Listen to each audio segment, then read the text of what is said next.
This mid-century advertisement represents the modern face of smoking, a consumer habit engineered for maximum addiction and corporate profit. But the deeply rooted biological history of inhaling smoke predates tobacco, colonial trade routes, and even the invention of agriculture. The urge to deliberately inhale burning plant matter is a profoundly primal behavior that appeared long before the first cities.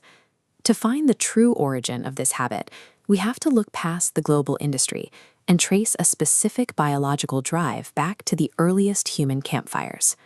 1 million years ago, our early ancestor Homo erectus maintained fires in cave sites like Wonderwork in South Africa.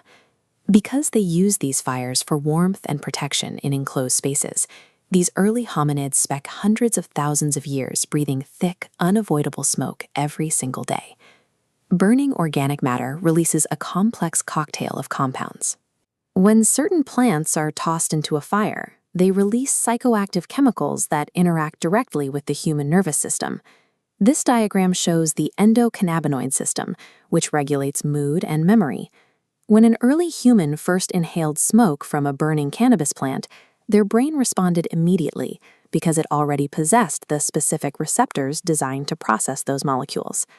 This forms the basis of the intoxication hypothesis, the argument that seeking altered states of consciousness is a biological drive, as consistent as the pursuit of food or water. For millennia, these prehistoric highs were likely accidental. Eventually, through trial and error, humans learned which specific plants produce these effects and began to recreate the experience on purpose. Physical evidence of these early rituals is rare because organic materials like dried leaves and wooden pipes rot away within centuries. However, in a 12,000-year-old hearth in Utah, researchers found concentrated, deliberately placed seeds of wild tobacco, pushing the timeline of use back thousands of years before the first pipes. 8,000 miles away in the Pamir Mountains, 2,500-year-old burial sites contained wooden braziers with the residue of cannabis, specifically selected for high THC content. These discoveries confirm the accounts of the Greek historian Herodotus, who described Scythian nomads sitting inside enclosed tents and inhaling hemp smoke until they began howling with pleasure. These disparate findings show that by the time recorded history began, different cultures across the globe had already established regional methods for putting smoke into their bodies. In the ancient world, smoking functioned as a survival tool. Ancient Egyptian and Greek physicians used smoke as a delivery mechanism for medicine, prescribing the inhalation of specific herbal vapors to reach the lungs and treat respiratory conditions directly. Shared smoke rituals also served as social technology. Modern neuroscience shows that participating in synchronized altered states increases trust and group identity, creating the cohesion necessary for early human groups to survive high-stakes environments together. In the Americas, tobacco was a disciplined messenger. The smoke was a bridge between the living and the divine, used to bind tribal agreements and carry prayers upward. For thousands of years, smoke was vital infrastructure, a recognized pillar of medical, social, and spiritual life. That framework changed in 1492. European explorers encountered sacred tobacco rituals in the Caribbean, but stripped away the cultural reverence and discipline.